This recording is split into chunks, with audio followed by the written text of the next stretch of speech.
So how do you recommend that we really try and take the best advantage of those productive nap times? Mhm. Well, yeah, of course, that's definitely the time when you're going to be able to get the most work done, right? And at the same time, I think it's important to remember that if you're not taken care of, you're not going to be productive.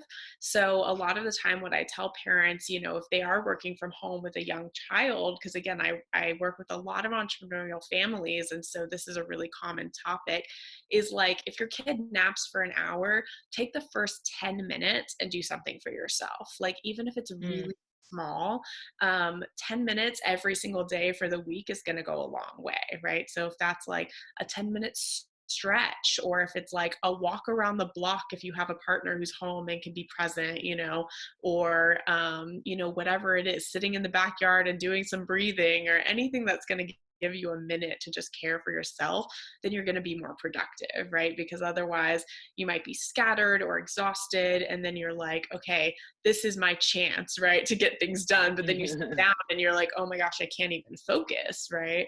So I think those little pockets of self care go a long way.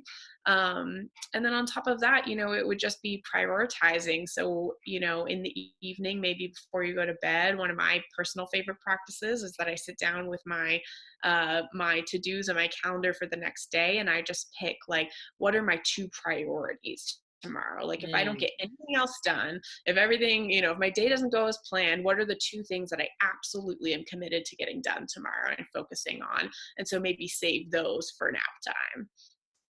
That's really cool. I make a ton of to-do lists, but I've never heard that tip of prioritizing the outs because realistically, none of us ever get through our whole to-do list. That never happens, even in best circumstances. I love that. I'm gonna start doing that. I've never heard. I make lists every night, but I never heard that.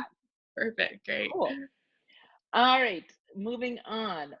Okay, interesting. So, kind of related, but not nap time.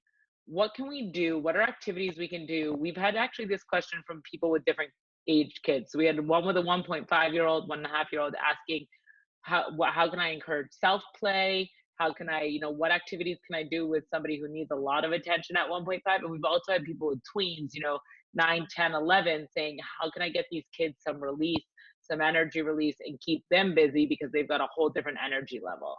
Yeah, absolutely. Yeah, well, there's a lot there in that question. So Yeah, the break it up however you want. the first thing I'll say is that I think a big